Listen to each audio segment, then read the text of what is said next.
नमस्कार. चला आज मराठी भाषेच्या एका गमतीशीर भागावर बोलूया, म्हणजे एक वचन आणि अनेक वचन.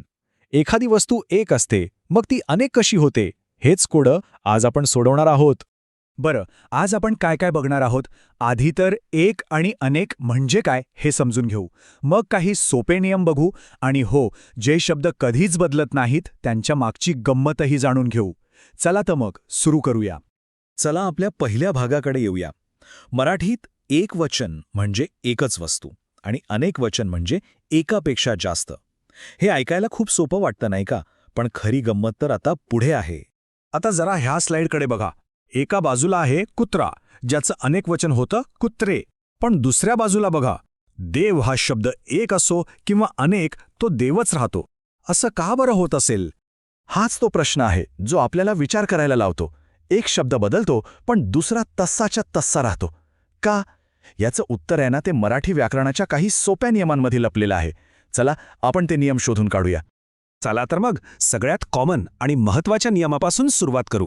हा नियम पुल्लिंगी शब्दांसाठी आहे आणि तो ओळखायला इतका सोपा आहे ना की लगेच लक्षात येईल.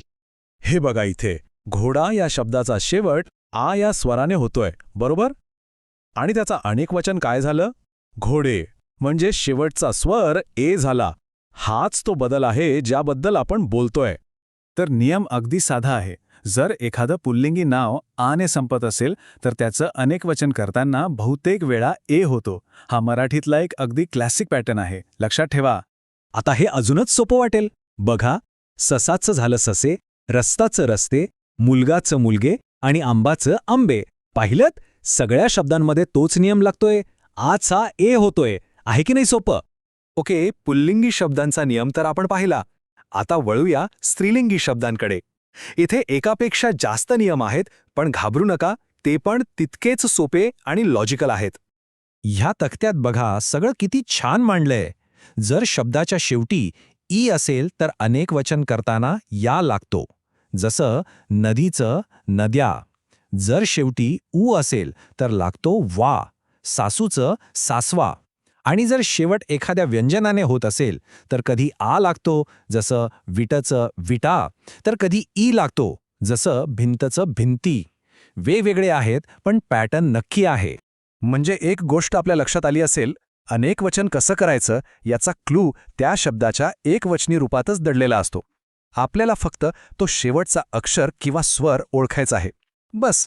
आता आपण त्या शब्दांबद्दल बोलूया जे अजिबात बदलत नाहीत. यांना आपण अपवाद म्हणतो, पण खरं तर हा सुद्धा एक नियमच आहे. हे लक्षात ठेवणं खूप महत्त्वाचं आहे. पण मग त्या शब्दांचं काय, जे हे सगळे नियम धुडकावून लावतात असं वाटतं, जे एक वचनात जसे आहेत अनेक वचनातही अगदी तसेच राहतात? हे बघा, या स्लाइडवर शत्रू, फोटो, भाषा, कवी हे शब्द दोन्ही वचनांमध्ये सेम राहतात. एक शत्रू म्हणा किंवा अनेक शत्रू, शब्द तोच राहणार. हा सुद्धा एक महत्त्वाचा नियम आहे. चला, आत्तापर्यंत आपण जे काही पाहिलं त्याची एक पटकन उजळणी करूया. हे नियम म्हणजे आपलं प्लुरल टूलकिटच आहे समजा.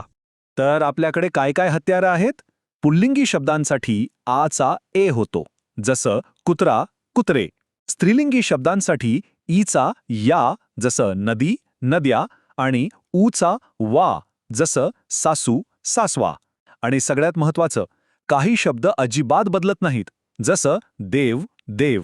हे नियम लक्षात ठेवले ना की अनेक वचन समजणं एकदम सोपं होऊन जाईल. आता जरा सुरुवातीची ती यादी आठवतीये, तेव्हा ती कदाचित खूप गोंधळात टाकणारी वाटली असेल. पण आता परत एकदा तिच्याकडे बघा. आपण जेवढे नियम आणि पॅटर्न शिकलो ते सगळेच्या सगळे यात लपलेले आहेत आणि ते शोधण्याची किल्ली आता आपल्या सगळ्यांकडे आहे. तर मग आता जेव्हा कधी मराठी ऐकण्यात येईल किंवा बोलण्यात येईल तेव्हा यातला कोणता पॅटर्न सगळ्यात आधी लक्षात येईल? तो आचा ए होणारा की न बदलणारा शब्द? विचार करायला लावणारा प्रश्न आहे नाही का?